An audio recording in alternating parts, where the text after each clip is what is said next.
Hey guys, today as part of my mini-series on depicting and painting texture, we're going to be talking about painting glass. And I've assembled mostly glass objects here, but I also have one plastic object that depicts a property that I'm going to want to cover.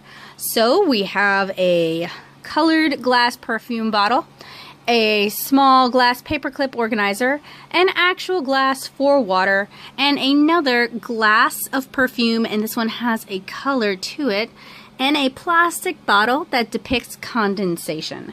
There's also glass objects like windows, doors, that sort of thing, and we may cover that in this video, but we may wait till another video to get to that. Oh, and as I was recording this, I just realized I also have a small glass jar with a Marimo in it, and it needs some TLC, but that'll work really well for today's purposes of depicting glass. Now, this is a really basic tutorial on painting glass. This isn't as in-depth, and I'm sure you guys can find tutorials online that are really going to walk you through. So just think of this as sort of a primer.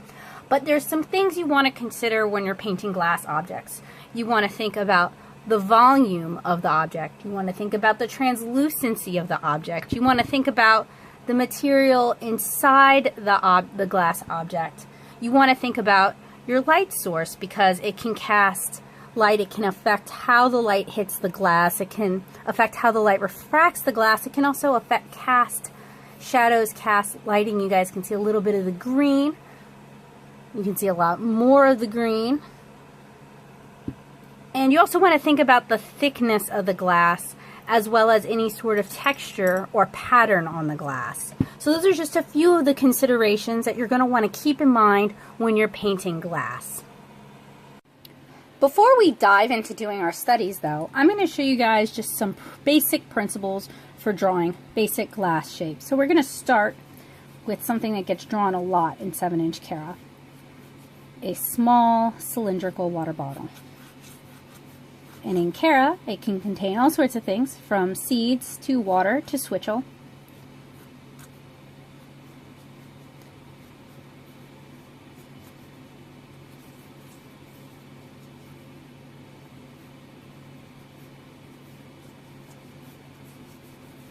So, I didn't draw it 100% volumetrically. I have drawn this object a million times, but drawing it volumetrically will really help you think about your light source and how your forms are constructed. I'm going to grab just a little bit of indigo and a little bit of blue and mix them together, and hopefully I can get this light enough. First thing I usually do is just kind of a very light wash to start defining the forms. So we've got a circular glass stopper at the top.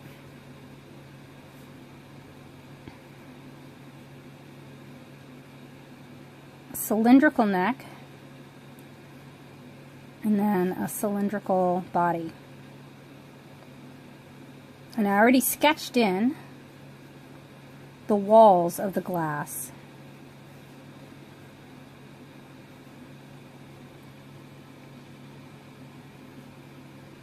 And just blend that just a little bit. So I dare not pick it up, so I'm going to switch camera angles for you guys. So you guys can see I've got kind of the basics already sketched in. We haven't necessarily filled it with anything yet. We've simply defined the forms of the glass. And a good basic clear glass color, just sort of run-of-the-mill clear glass, is a very, very light blue or blue indigo, something like that. Now let's say you want to do some windows, and you just want to do really basic windows. These are windows that are going to be in the distance. Well, when you're doing windows, it really depends on what I guess if you're doing windows on the outside, it depends on what the weather's like outside. So let's assume it's a sunny day. And that's a little bit darker than what I would want, but you leave a little bit of a reflection. And then you kind of fill in the panes. You can cheat and fill them in with that light blue color we talked about. Or you can fill them in with colors from the environment. So if this was a backyard, we might add in some green for the treetops, or some brown for a fence, or some red brick. And since it's in the distance, and we're really just kind of hinting at forms, it's okay not to delineate anything too clearly. So you can float in your green tree. Well, ideally it'll be wet into wet, but. And you can float in a little bit of a brown trunk.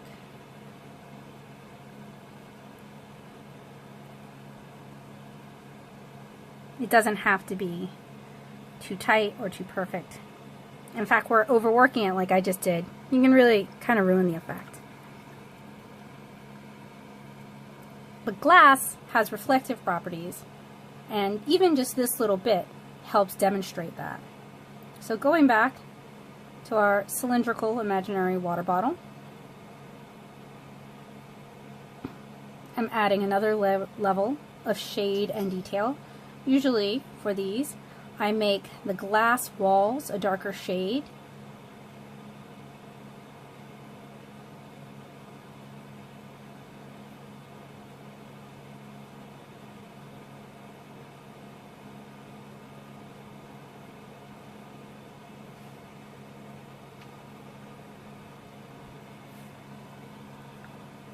And then going into the windows, I might add a little bit of dark at the top where the pane would be casting a shadow.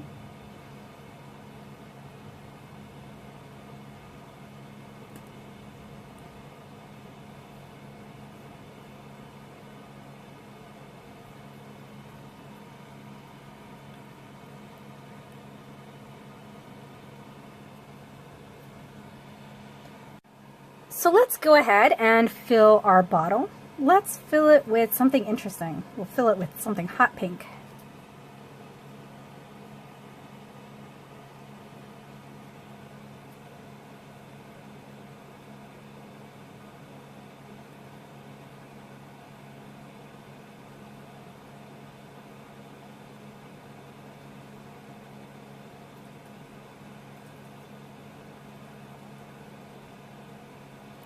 And then we can go a little more intense down at the bottom if we want. Ooh, it looks like magical liquid now.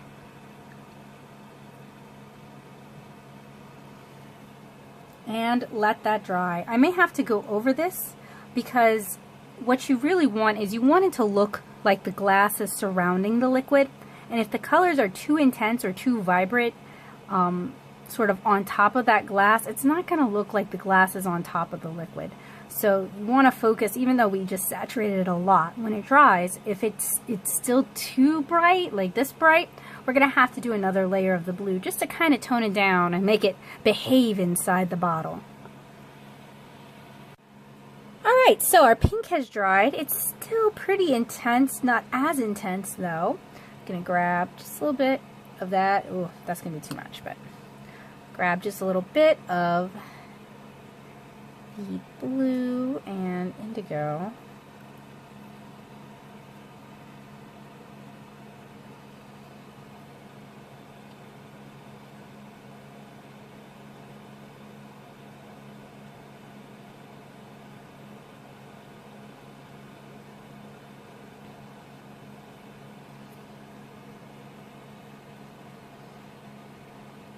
Just kind of drag it over.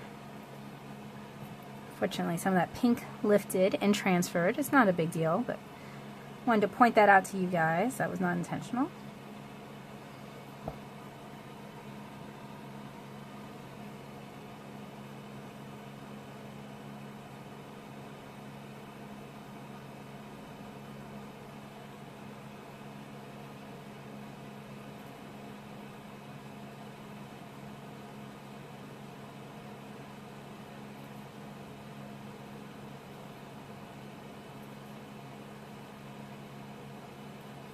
And then let that dry.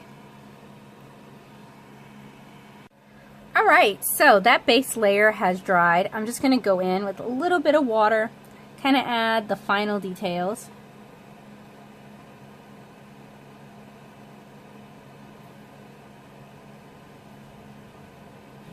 Using a squirrel hairbrush, so sometimes it can have a mind of its own.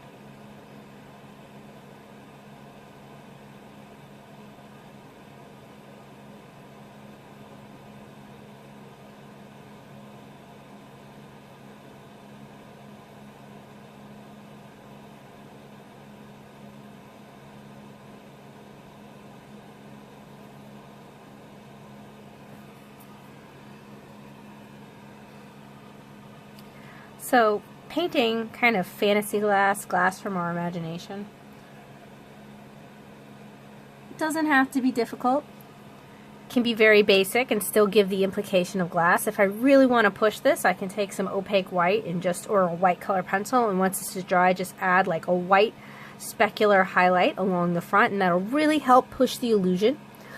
Painting glass in a more realistic way or from reference really requires a lot of practice and doing studies. So I'm going to demonstrate just one such study for you guys right now. So I'm going to begin with just some demonstrations because I really think the best way to learn how to paint or draw anything is to do so from study, to do so from practice. I'm going to begin with this glass perfume bottle, and unfortunately my angle is going to differ a little bit from yours, but I'm going to try to find an angle so that you guys can see the bottle and what I'm drawing. So I'm going to begin this with a simple sketch of the object. It's a little bit pyramidal in shape. So I'll begin by drawing the pincushion that's on the top.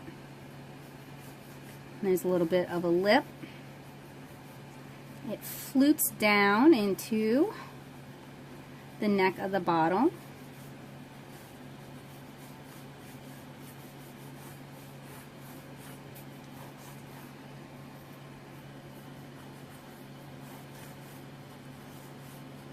Got a bit of a conical shape. And I have a tutorial on depicting how light and contrast affect different planes of like different shapes by how it hits the different planes of the shape. And you guys can check out that series by clicking here. And this is a really rough sketch. But there, I kind of have the basis of our perfume bottle.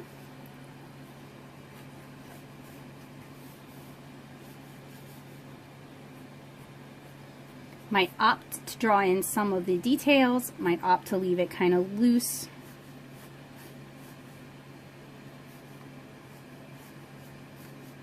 And on this bottle, the glass varies in thickness. It's actually very thin up here, and then it gets thicker down here. Thickness of the glass is going to kind of not only distort how we see the contents inside, it's also going to distort the light and how the light hits the glass. So right now I'm kind of sketching in the walls of the glass. You can kind of see them.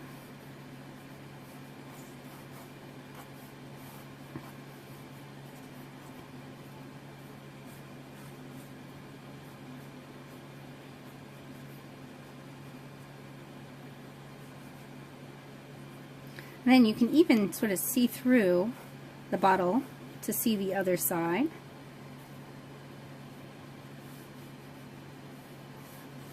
As well as the perfume inside the bottle.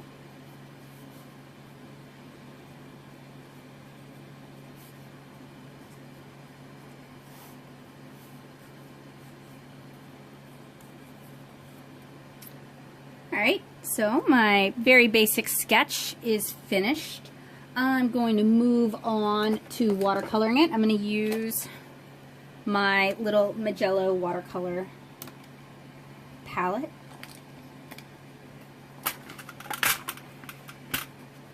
So these are the colors that I'll have access to. And I'm lazy and I don't particularly feel like mixing a bunch of colors. So I'm going to try to work from what is provided as much as possible.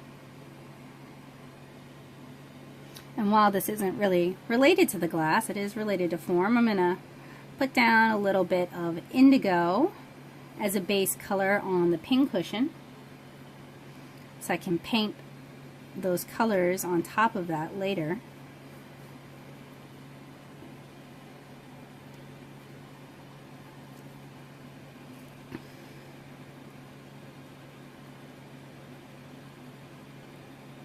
And this bottle is predominantly green, but there's some like specks of lighter green in there. So I'm going to start with the sap green. I'm going to kind of map those lighter green light refractions out.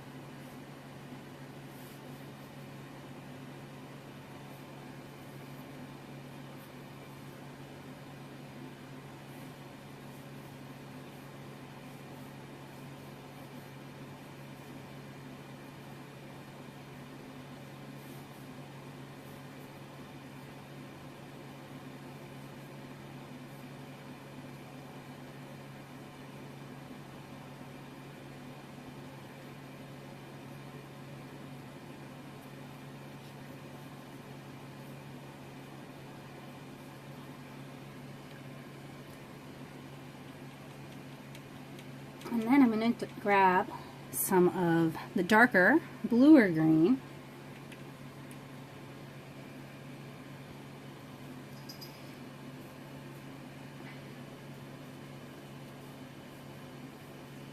And I'm just going to kind of paint wet into wet.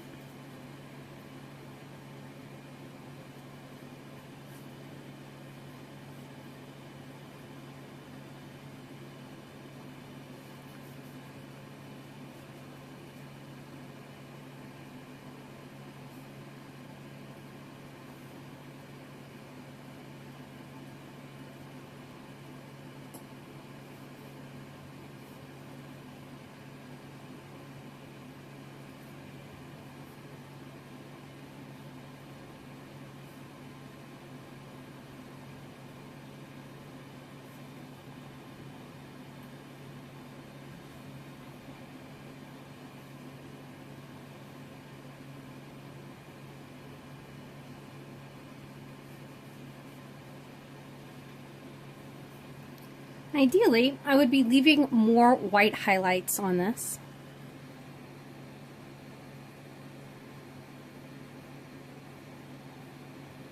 Give myself more range. And something else to consider is as you change your viewing angle of what you're drawing, the glass you're drawing, for example, the way the light hits the glass is going to change. So it may even be helpful to also work from photographs.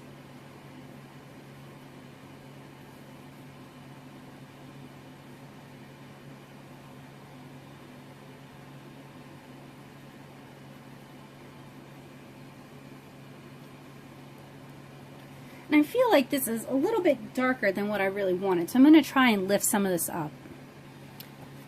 So I've got my paper towel here.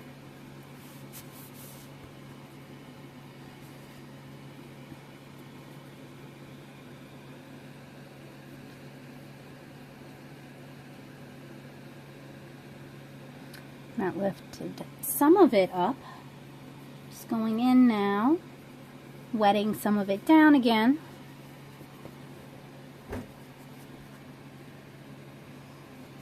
I'm going to lift again. And I got more of it.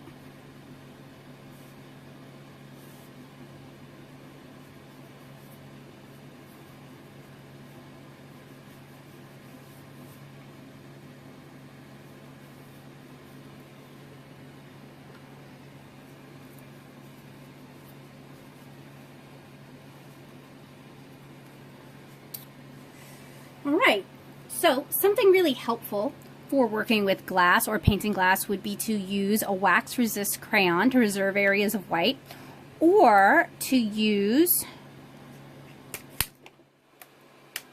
masking fluid to help reserve areas of white. And while that dries, I'm going to go ahead and put a little bit of yellow ochre on the cap of the bottle.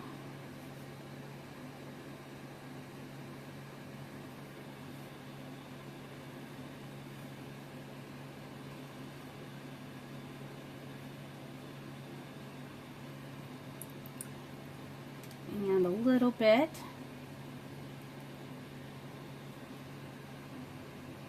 of sienna in there.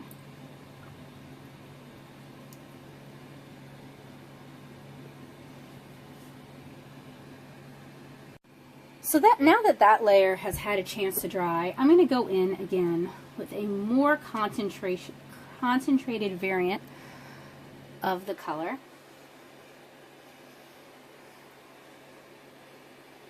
I'm going to start delineating some of the individual forms.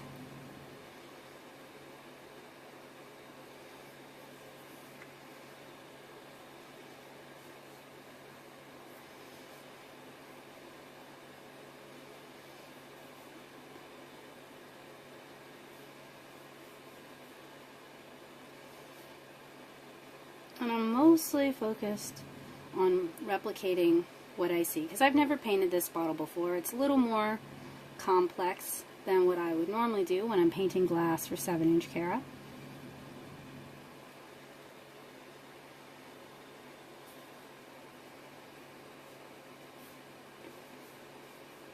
So I'm using this as an opportunity to do a little bit of studying.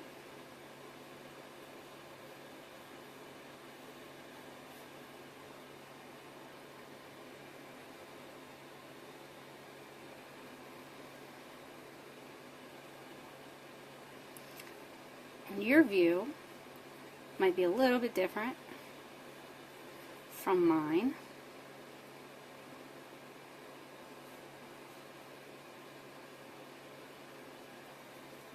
I'm just kind of focusing on painting what I see.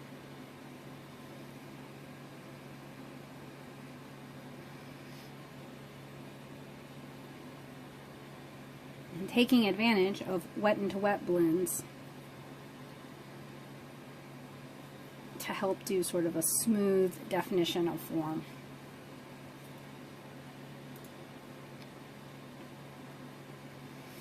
And since the liquid inside is incredibly translucent, it's almost water clear, you can just faintly see it, but it doesn't really affect our ability to see the interior of the bottle. So it's important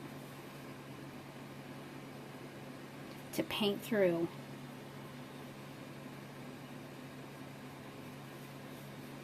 And the glass of the bottle itself is very thick, or at least it gets really thick towards the bottom.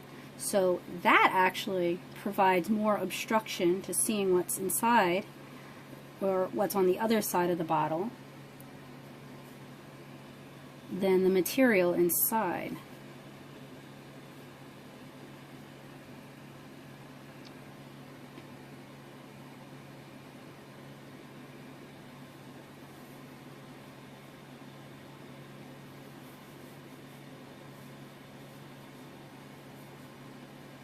A nice thing about a study is that you can halt it, you can quit working on it when you're ready to. When you feel like you've gathered as much information as you can or as you need for that particular topic, you can end the study right there. You don't have to finish it.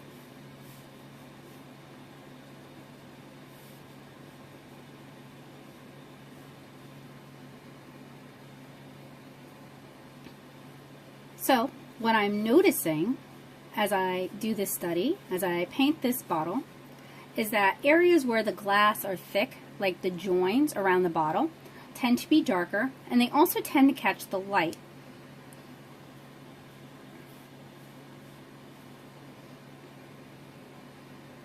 Also, some areas of this bottle are more of a yellow green than they are the blue green that I initially chose. So I'm going to grab a little bit of a warmer green, and hopefully it's still wet enough that I can kind of work that in.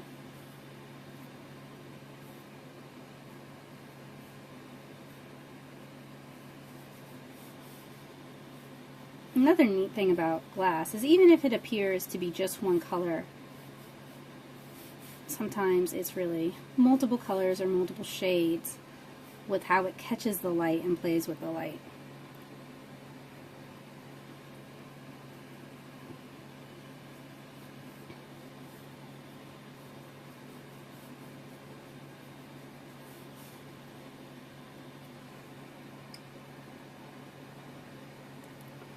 Alright, I'll give that a chance to dry. Alright, now that this is dried, I'm going to go ahead and, since this is just a study, I'm just going to add some dark low lights and then move on. Now, from my point of view, there is, depending on whether or not I lean back, a strong white streak right there. Now, I should have left that, just not painted it. But unfortunately, I only see it when I lean back.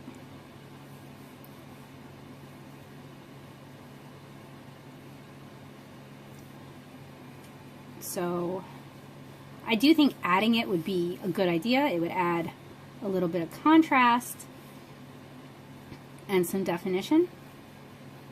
And it would certainly add a little bit of interest. So I could go in with white gouache and add that.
Alright, so it's not quite perfect. It's fine for a study though. And we were able to kind of explore several points that we had talked about earlier. We were able to explore form. We were able to explore the material within the glass. We were able to explore light source. We were definitely able to explore the material that the glass is made out of.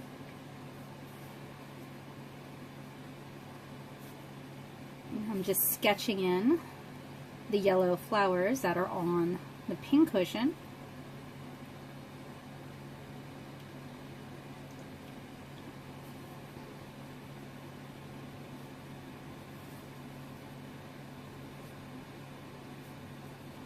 And we can call this little study just about finished.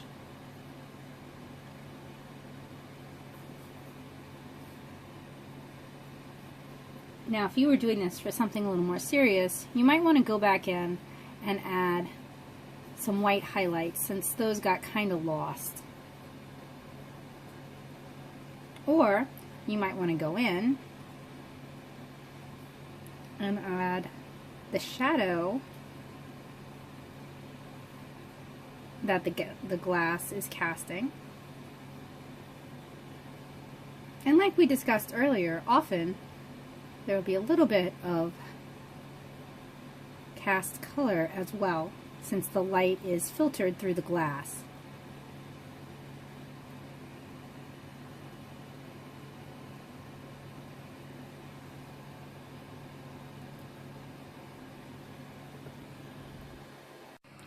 And this is that study from the angle I saw it at. You guys can see the strong reflection from the light hitting the glass pretty much directly on. And I think adding that white would definitely help define the form a little bit better. Right now, there's pretty good color play going on within the glass. I've managed to represent the colors in the glass fairly accurately. But I feel like the form is a little mushy and not as delineated as it could be. So I'm going to do one final study. I'm going to paint the Marimo in this little glass jar that has a little cork lid. And I'm going to change the angle so you guys can see it a little bit better. And I'm also going to do it in time lapse because we're just really going to be kind of reinforcing things we've already talked about in this video.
Alright guys, so that was my glass painting demonstration.